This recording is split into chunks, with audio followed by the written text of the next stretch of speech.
Hoje nós estamos aqui com o professor Roberto Germano, tá? Que era professor da UFPB, Universidade Federal da Paraíba, que foi uma das pessoas que transitou dentro da CAPES por muitos anos, CNPq, e que tem uma grande experiência na parte de avaliação de programas, na parte de criação de cursos.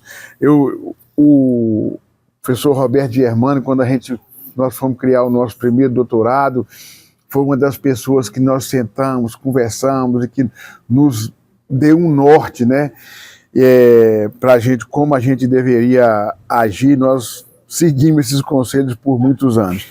Mas, Roberto, eu queria aproveitar, quer dizer, esse momento aqui, para a gente falar o seguinte. Eu queria que você desse uma olhada um pouco para trás, assim, para olhar o que foi a pós-graduação talvez aí nos últimos 30 anos, e principalmente como que você vê a importância desses programas de pós-graduação para o desenvolvimento.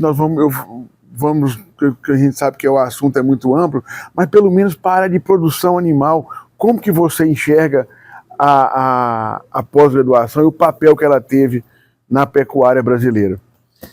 Nilma, primeiro eu gostaria de falar sobre um assunto também que é importante para o desenvolvimento da zootecnia, que talvez não seja esse ponto, mas eu quero chamar a atenção, é dizer da satisfação de estar participando com você aqui nessa discussão sobre a pós-graduação no canal Agroverdades, que eu tenho uma admiração muito grande. E eu gostaria de dizer isso porque eu entendo perfeitamente a importância que tem um veículo como esse, sobretudo conduzido por uma pessoa com a experiência como a sua desse assunto, tanto da pós-graduação, mas mais ainda com a visão de mercado. E eu sou um defensor justamente da tríplice hélice do desenvolvimento, onde a gente claramente tem que entender que nós da academia temos que entender que as duas outras hélices, como o governo, mas acima de tudo o setor produtivo, a indústria, e você está trazendo para esse seu canal justamente a interação entre essas hélices. Portanto, eu tinha muita vontade de participar contigo numa conversa como essa e gostaria de me dirigir ao seu público aqui reconhecendo essa contribuição que você tem dado, fazendo esta conexão, saindo um pouco dos muros da academia, mas com uma visão de mercado, sem dúvida nenhuma, e a importância disso para o desenvolvimento da nossa área. Agora, especificamente sobre o desenvolvimento dos programas de pós-graduação, você que é pioneiro, eu tive a oportunidade de lhe acompanhar lá no Tocantins, quando você estava plantando essa semente da pós-graduação, e a gente via claramente a necessidade disso na região e a conexão que você fazia bem com o governo, inclusive mostrando a importância deste programa lá em Tocantins para o desenvolvimento regional. Tal qual essa experiência, eu sei que você trouxe isso da experiência da criação da rede de pós-graduação entre as universidades Federal do Ceará, Federal da Paraíba e a Rural de Pernambuco, que foi uma iniciativa extremamente exitosa pela CAPES, que foi a primeira rede criada na CAPES, com todas as dificuldades de juntar 3 universidades com uma distância muito grande, mas essa foi a forma justamente de fortalecer a zootecnia no Nordeste, e esse programa chegou a formar metade dos doutores dentro da área de zootecnia no país. Portanto, eu acho que essa iniciativa ainda continua. Hoje, por exemplo, crescemos bastante. Recife já teve a capacidade de andar com suas próprias pernas. E também Fortaleza, quanto à Universidade Federal da Paraíba, já tem condições também de andar com suas próprias pernas. Mas a gente manteve esta relação entre as duas universidades e a gente sabe claramente do potencial de formação que a gente tem e da qualidade dos nossos programas, porque a gente tem hoje pesquisadores de renome internacional dentro do nosso programa. Pessoas que estão justamente entre os 10 pesquisadores de áreas como a palma forrageira, com a apicultura, que recentemente fomos agraciados através do professor do programa, o professor Breno, justamente com reconhecimento internacional. Então isso mostra claramente que através desta iniciativa a gente interferiu sem dúvida nenhuma, fortalecendo a zootecnia dentro da nossa região. Evidentemente temos alguns problemas com a avaliação hoje. Nós temos uma concentração muito grande ainda, sobretudo na região norte e nordeste, de cursos conceito 3, e isso é uma luta que vem tendo todos os coordenadores para a gente sair dessa bolha, de fazer com que esses cursos migrem para 4, e muitas vezes é importante a gente ter o reconhecimento do Conselho de Área da CAPES, da importância que é justamente nós não termos esse acúmulo de conceitos justamente no menor conceito, que seria o conceito 3 desses programas. Roberto, isso que você fala é um aspecto muito interessante, que quando a gente pega hoje os institutos federais no Tocantins, as universidades do interior da Amazônia, o quanto de doutores, né, que foram formados pelo programa lá da UFT, hoje o FNT, e o que é interessante, não é que diplomou, formou, porque são pessoas que estão hoje orientando, tem muitos que publicam bastante, então assim, não é que é um programa que está distribuindo título de doutor, realmente teve uma formação, permite que as pessoas, por exemplo, com estágio doutorado de sanduíche, tiveram experiência internacional, coisas impensáveis naquela época. Nem a gente, no momento de mais otimismo, a gente imaginava que a gente fosse conseguir chegar e atingir alguns espaços, né, que os programas de pós-graduação mais novos conseguiram atingir. A gente vai falar de pós-graduação, mas não tem como não falar um pouco da questão da pecuária. E quando eu falo pecuária, são todas as espécies da avicultura, abelha e etc. Bovino de corte, leite, ovinos, caprinos, suínos, aves, todo mundo aí nesse balaio. Hoje, qual que quando você olha assim, em termos de geração de conhecimento, de tecnologias,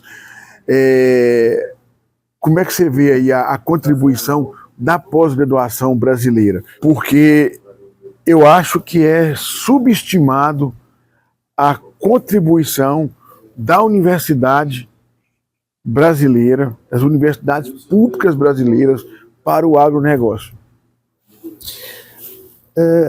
Esse é um assunto que eu tenho uma atração muito grande, Dilma, porque é inquestionável a capacidade produtiva de tecnologias e de trabalhos científicos dado pela pós-graduação no país. Mais de 75% da produção científica é da academia, e evidentemente a maior parte justamente pela pós-graduação, sobretudo as universidades que já têm cursos de doutorado, mas mesmo os cursos de mestrado dão uma contribuição muito forte. O último levantamento da professora Concepta McManus, ela levantou 95% da ciência já é da academia, incluindo todas as universidades. É inquestionável. Eu creio que o problema, Nilva, não seja o volume e a qualidade, por exemplo, da contribuição científica e tecnológica das instituições.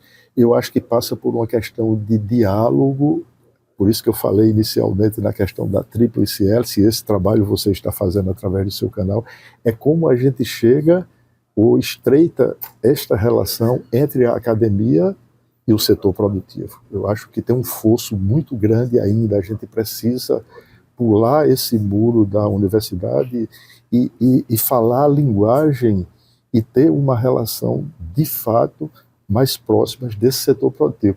O exemplo mais claro para isso, Dilma, é a quantidade de... por exemplo, hoje a Paraíba, ela ganhou com relação ao maior número de patentes. E quando a gente vai para esse indicador, que é um indicador importante, os países desenvolvidos têm o maior número de patentes não pelo setor público, e sim pelo setor privado, pela indústria. Sim. A Petrobras também é uma boa produtora de patentes. mas as universidades ainda lideram isso aí. E aí, quando você vai para o licenciamento dessas patentes, aí você vai ver que é baixíssimo o número de patentes que são licenciadas, ou seja, que há apropriação do mercado para isso. Isso quer dizer que alguma falha está acontecendo neste fluxo. E eu sei claramente, até a experiência que tive em Fundação de Apoio à Pesquisa lá no estado da Paraíba, mostra claramente que a concepção das nossas patentes ainda é em cima da geração de teses. Eu pego uma tese e digo, eu vou gerar uma patente a partir daqui. Se você vai para a China, por exemplo, os meninos do ginasial, do curso de formação básica, já estão falando sobre patentes. E para falar sobre patentes, eu tenho que ver para quem se destina esta patente. E isso é na partida e não na chegada. Depois de eu realizar minha pesquisa, isso aqui vai dar uma patente, vai gerar uma patente. Não, é você tirar uma capa de tese e botar uma capa de patente. Não é isso que se deseja para desenvolvimento tecnológico. Então, eu creio que este diálogo precisa ser melhor acabado, melhor direcionado, para já nessa partida a gente verificar a função social que tem a universidade de resolver problemas da sociedade e não resolver problemas somente internos da academia. Não, eu estou preocupado com minha carga horária, com o meu cumprimento de teses e dissertações. Não, a questão não é essa. É o que esse material vai, de fato, ajudar na solução de problemas da sociedade. Ô, Roberto, uma fala, esses dias eu interpelei um colega, estava numa discussão e ele falou assim, nós precisamos decidir que universidade que nós queremos. Aí eu falei, professor, o senhor não acha que está na hora da universidade saber discutir qual universidade que a sociedade precisa? Entendeu? Então, assim, é um problema muito, já está meio que quase que internalizado, que a universidade sabe o que ela precisa fazer.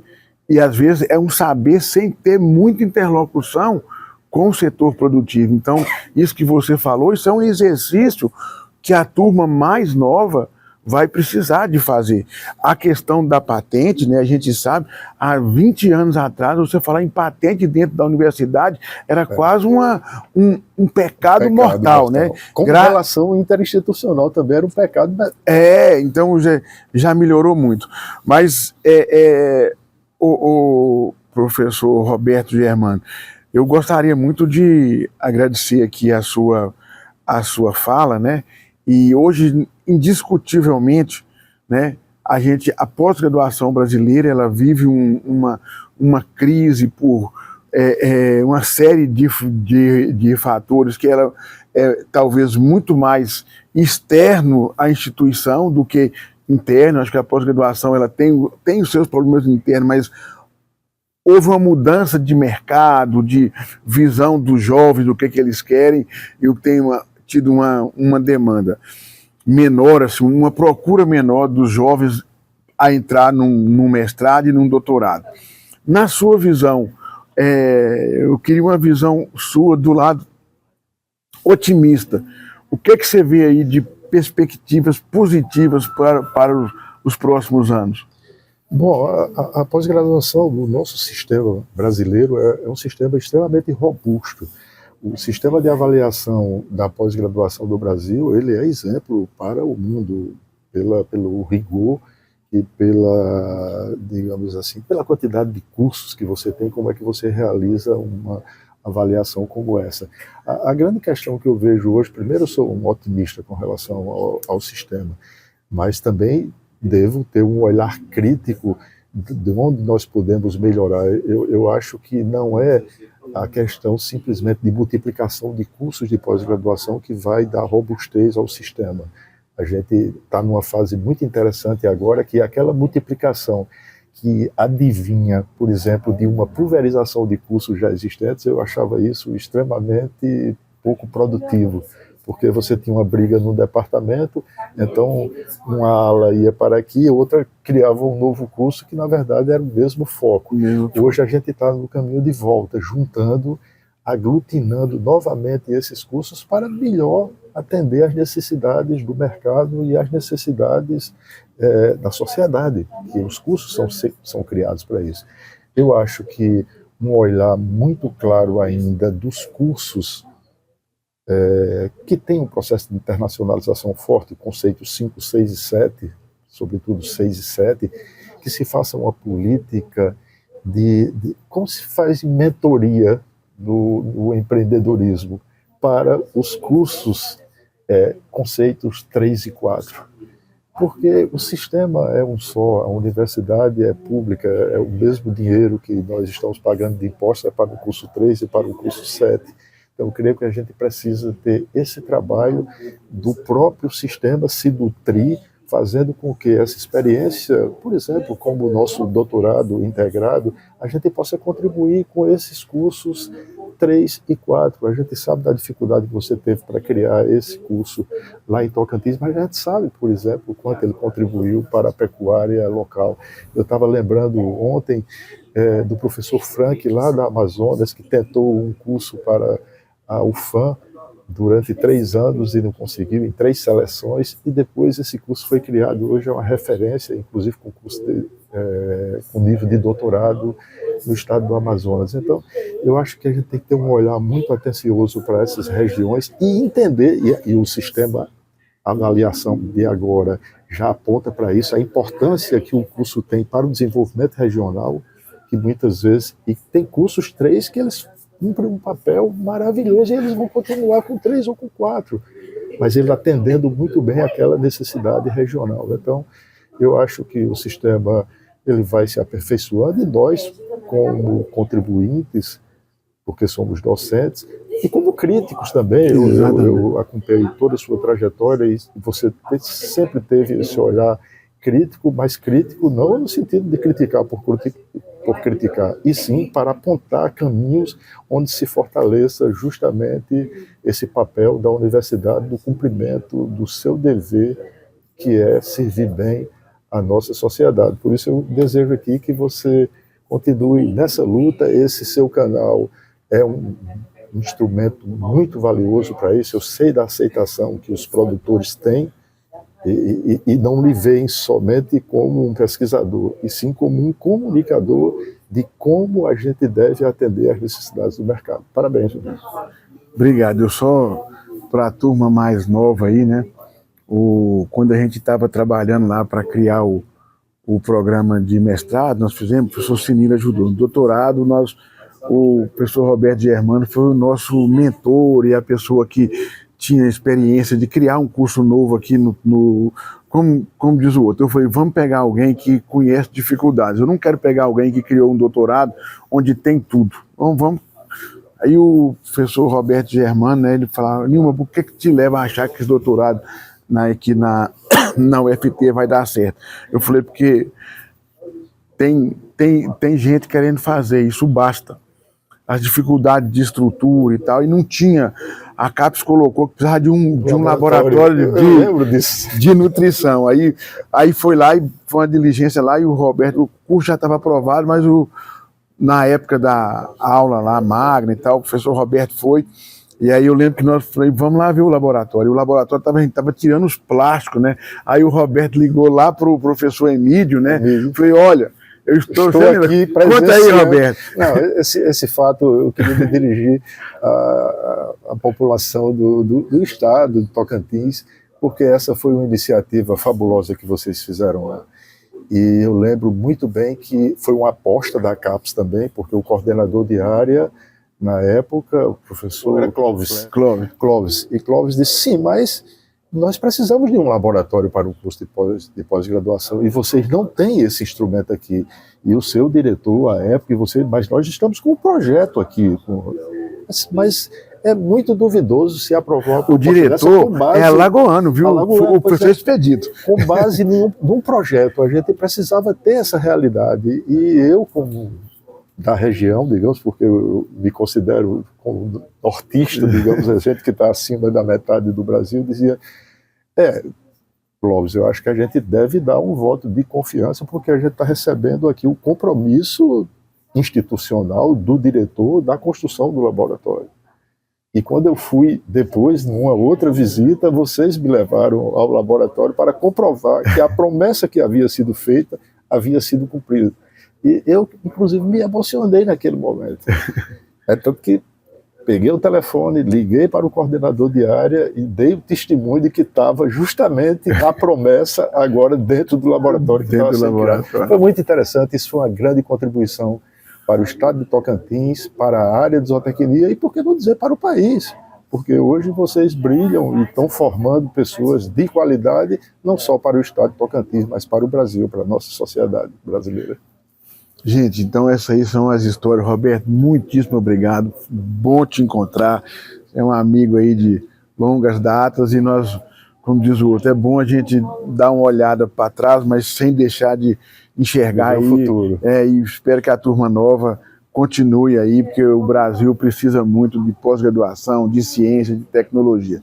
Muitíssimo obrigado. O carro tem luz atrás, é só para mostrar para quem vem atrás que tem uma dificuldade na frente, mas o farol nosso tem que ser apontado para frente. Para frente. Gente, frente. Roberto, muitíssimo obrigado e para vocês, esse foi mais um Agroverdades, passando o agronegócio do Brasil a limpo. Agroverdades, o agronegócio passado a limpo. Apoio Agrominas e Integral Mix.